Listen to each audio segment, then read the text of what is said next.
Assalamualaikum warahmatullahi wabarakatuh. Berjumpa lagi dengan saya Ahmad di channel Konsol IT.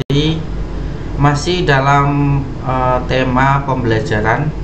Kali ini kita masih membahas tentang strategi dan algoritma pemrograman di SMA kelas 11. Pada kesempatan ini kita akan fokus membahas tentang pengenalan konsep rekursif. Nah, sebagai pendahuluan saja, rekursif ini adalah sebuah teknik pemrograman di mana sebuah fungsi untuk memanggil dirinya sendiri. Nah, teknik ini sering digunakan untuk menyelesaikan masalah yang dapat dipecah menjadi sub masalah yang lebih kecil dan serupa dengan masalah aslinya. Oke, sekarang kita bahas dulu tujuan pembelajaran pada materi ini. Yang pertama, kita akan memahami konsep dasar dari rekursif itu sendiri. Kemudian kita akan mengidentifikasi situasi di mana rekursif ini dapat digunakan. Kemudian yang ketiga, kita akan menulis dan menguji fungsi rekursif ini dalam pemrograman bahasa Python. Oke, sebagai pendahuluan lagi ya, rekursif dalam pemrograman itu sebenarnya adalah fungsi biasa ya, seperti def dan lain sebagainya. Dia bisa dipanggil ya, bisa menerima parameter, bisa juga mengembalikan nilainya atau di return dan lain sebagainya. Hanya saja sesuai dengan namanya, fungsi rekursif itu bersifat rekursi. Kenapa? Karena ia memanggil dirinya sendiri sehingga menimbulkan efek perulangan.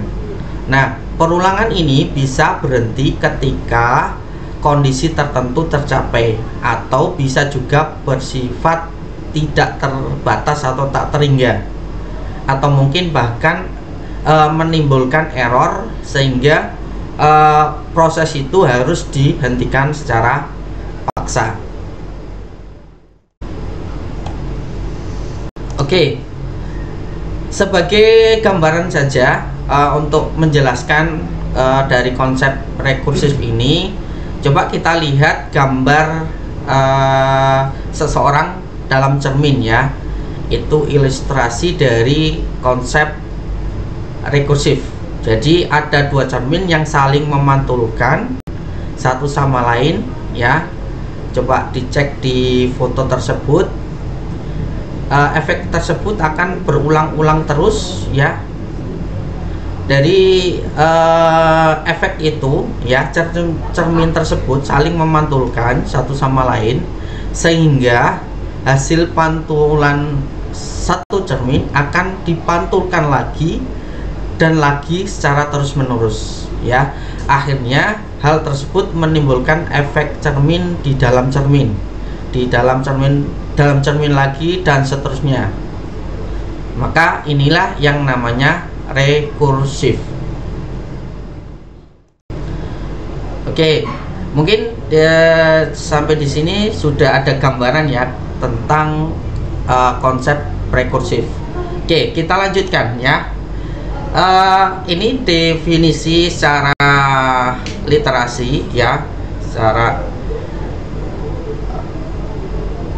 definisi dari rekursif itu sendiri adalah suatu metode di mana solusi dari suatu masalah tergantung dari sub masalah yang lebih kecil dari masalah tersebut ya. Sebuah fungsi rekursif memanggil dirinya sendiri dalam definisinya.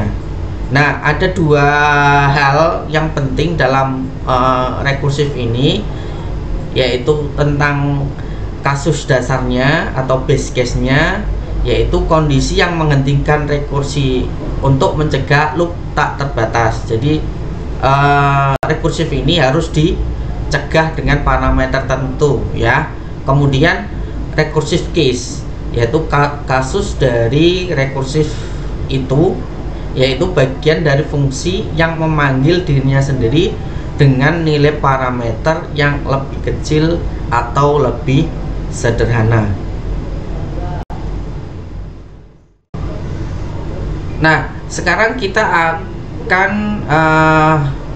memberikan contoh rekursif pada programming bahasa Python di Google Colab.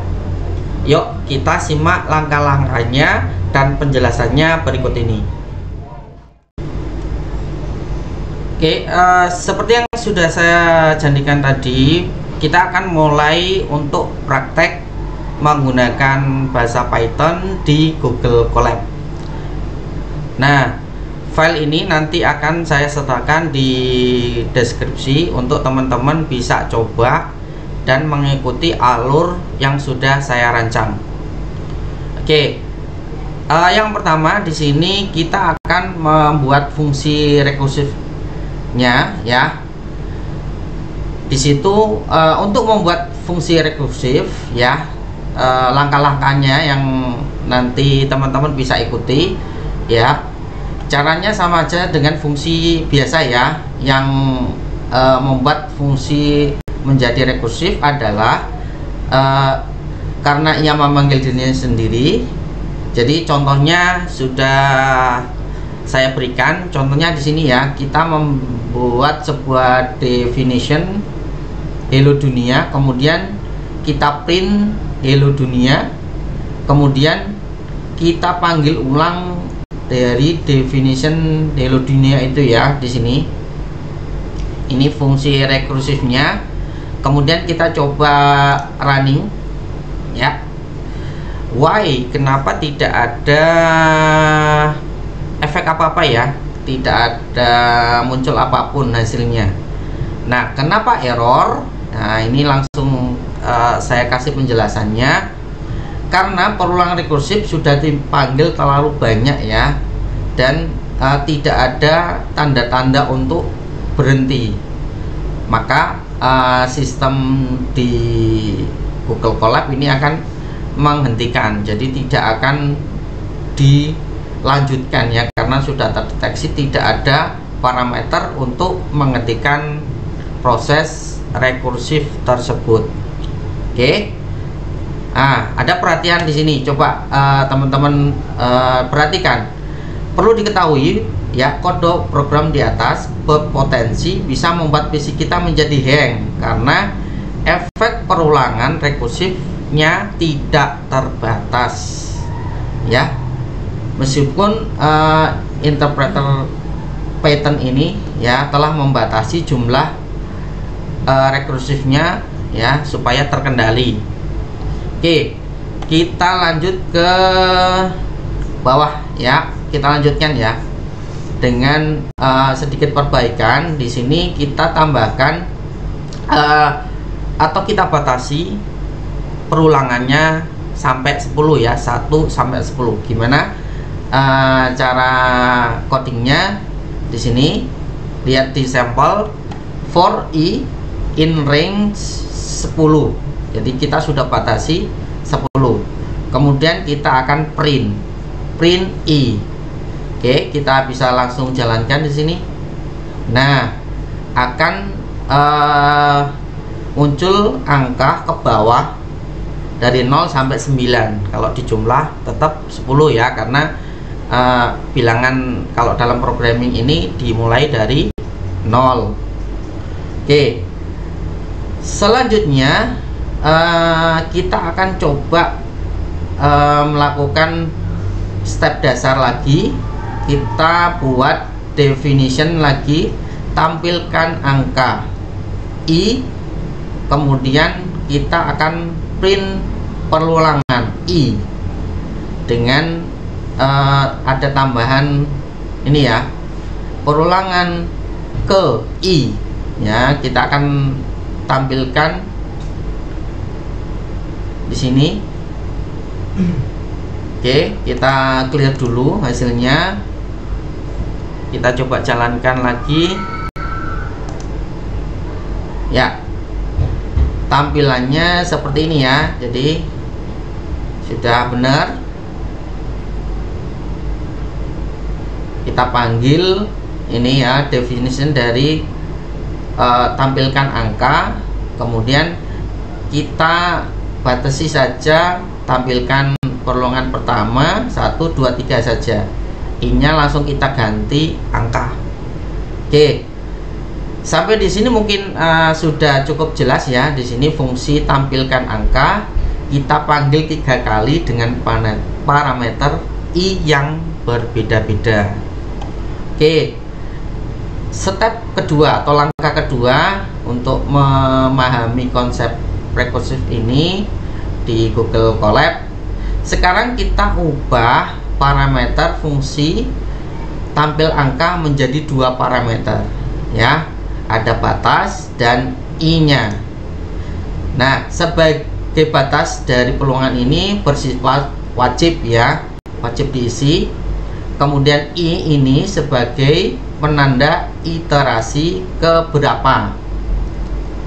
Nah, jika ya kita jadikan parameter kedua ini bersifat opsional ya, jadi I-nya opsional. Oke, di sini kita rubah atau perbaiki dari coding di atas menjadi seperti ini ya. Ada koma 2, 3 saja. Ini yang berbeda ya. Jadi optionnya tadi. Nah, jika kita jalankan, kita coba lihat bagaimana perubahannya. Oke, di sini hasilnya sama ya, seperti yang di atas. Ya, tidak ada perubahan. Nah, teman-teman bisa melakukan modifikasi dengan mengubah nilai-nilai ini ya. Coba teman-teman bisa ketik ulang di sini ya, di coding ini ya. Kemudian teman-teman bisa rubah nilai-nilai yang ada di coding ini ya. Kemudian teman-teman bisa running atau jalankan. Oke, selamat mencoba ya. Nah, kalau sudah teman-teman coba, kita lanjutkan ke step atau langkah yang ketiga. Jadi di sini kita akan panggil ya dengan cara yang berbeda ya. Di sini dalam coding ini kita jadi tahu bagaimana harusnya fungsi tampilkan angka ini dipanggil ya. Jadi kita nanti bisa tahu fungsi yang kita buat itu gimana cara kerjanya ya.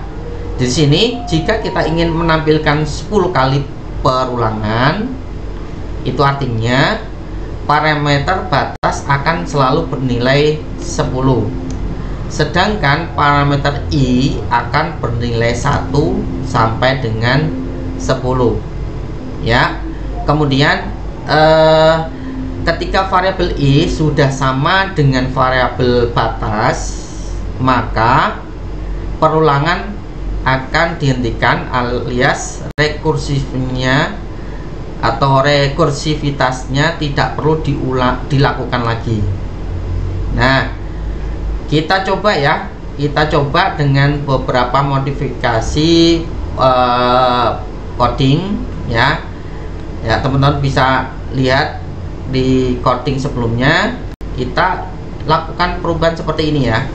Teman-teman bisa lihat sini kita tambahkan if sekarang. Jika I kemudian batas ya, kita ada tambahan lagi ini variabel batas I ya, ini kurang dari batas ya, tampilkan angka ya, kita panggil kemudian batas I plus 1, kemudian kita tampilkan atau kita panggil jalankan tampilan angka sebanyak 10 kali.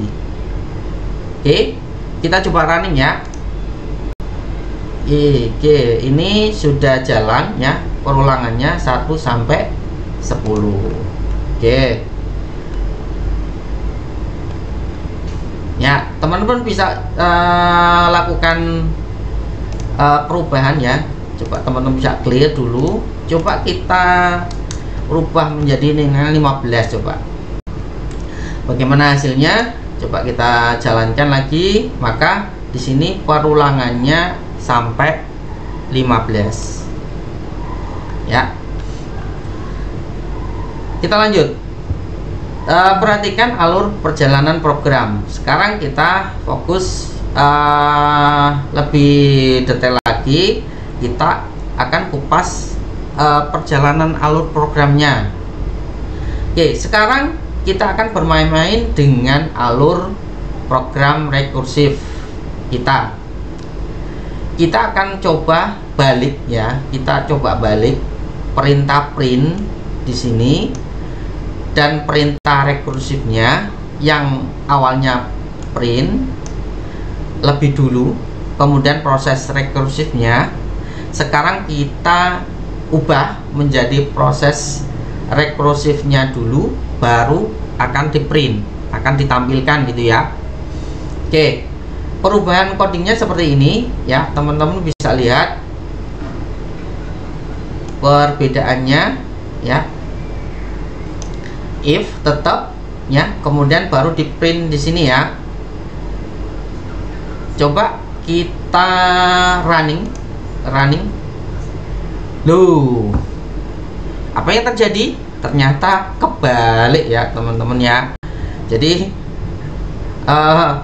dari besar dulu baru ke kecil, jadi kebalik ya. Sekarang hasilnya jadi terbalik.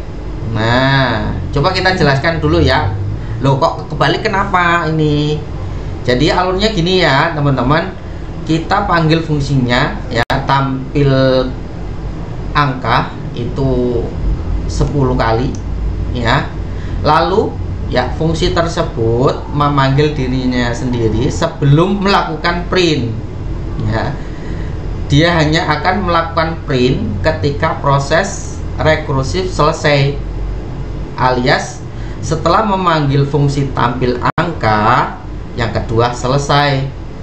Nah, tapi ternyata ketika memanggil yang kedua kalinya, dia langsung memanggil dirinya sendiri. Untuk ketiga kalinya, dia hanya akan melakukan perintah print ketika proses pemanggilan yang ketiga selesai ya. Oke, kita pelan-pelan ya. Coba kita angen-angen ya. Nah, begitulah seterusnya sehingga proses rekursif berakhir, sehingga perintah print yang pertama kali dilakukan adalah yang ketiga itu. Oke, mungkin semakin kesini agak bingung ya. Oke, tidak apa-apa. Oke, masih bingung? Oke, kita jelaskan lagi ya. Kita coba dengan sedikit coding ya, yang sangat sederhana. Kita buat variabel i nilainya 1, kemudian kita buat juga variabel batas nilainya 3. Kemudian kita bikin sebuah perulangan if. Nah, ini agak panjang ya. If i batas i2 i plus 1 i2 batas. Nah, kita coba lakukan seperti ini ya, pertingkat ya, supaya nggak bingung. Sampai i5 itu adalah i4 plus 1 ya. Kemudian kita coba print satu-satu dari variabel itu. Kita print dari i5 dulu, i4, i3, i2, i1. Gimana hasilnya? Coba kita jalankan ya. Jadi kita tahu. Oke, jadi dari atas ke bawah sekarang. Jadi 3, 2, 1. Karena di sini dibatasi hanya 3 ya. Coba kalau kita bikinnya 5 ya. Coba kita rubah sedikit, boleh? Boleh, nggak apa-apa. Dirubah saja untuk bereksperimen supaya kita lebih paham gimana alur dari rekursif tersebut. Oke, coba kita jalankan. Oke, sekarang munculnya 5, 4, 3, 2, 1 ya, sesuai dengan batas ya. Oke, ada yang masih tetap bingung? Oke, lanjut saja. Kita lanjut, tenang ya. Kita lanjut untuk kita bahas secara detail lagi. Ada yang masih bingung ya? Oke. Untuk lebih memperjelas, mari kita ubah codingannya jadi lebih ruwet. Nah, enggak ya, bercanda. Kita akan melakukan print sebanyak 2 kali ya, yaitu sebelum dan sesudah pemanggilan fungsi rekursifnya. Oke, perhatikan contoh programnya ya. Ini memang agak lebih rumit ya. Kita masih dalam tampil angka, masih menggunakan batas. Di sini I-nya bernilai 1 ya. Kemudian kita ada variable prefix, kita ada karakter di sini yang nanti diulang ya, juga seperti ini. Nanti hasilnya akan seperti ini. Nah, kita bahas dulu ya ini. Kemudian di sini kita akan print ya prefixnya, kemudian ada kata-kata sebelum rekursif I ya. Jika I, nah batasnya tadi, kemudian kita tampilkan lagi, kita print lagi setelah ya. Berarti kalau sudah terpenuhi ya, maka setelah ini ya ganti ya nanti ya di sini. Awalnya sebelum, kemudian di sini kalau sudah terpenuhi maka akan berubah setelah ya ini. Jadi ini jalankan dulu, baru ini ya. Ini untuk mengeksekusinya kita tampilkan 10 ya.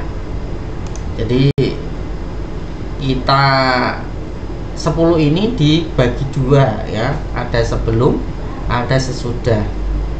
Oke, kita coba eksekusi ya teman-teman.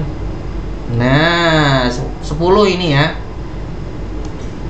ini 10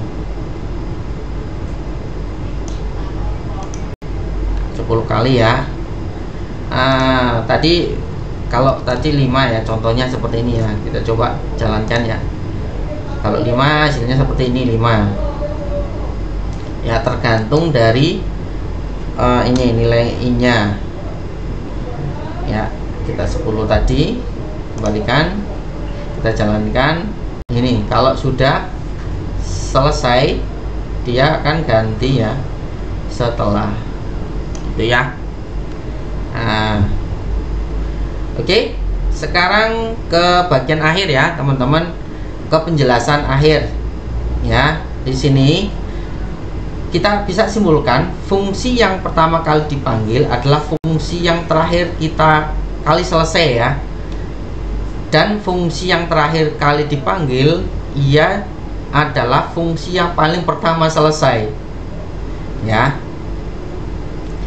Ya, cukup panjang ya penjelasannya. Semoga teman-teman tidak tambah pusing, tambah bingung. Nah, kita akan nanti lanjut di video selanjutnya, akan bahas tentang rekursif juga, tapi dengan kita coba dengan ini ya, deret Fibonacci. Oke, sampai jumpa di video selanjutnya. Assalamualaikum warahmatullahi wabarakatuh.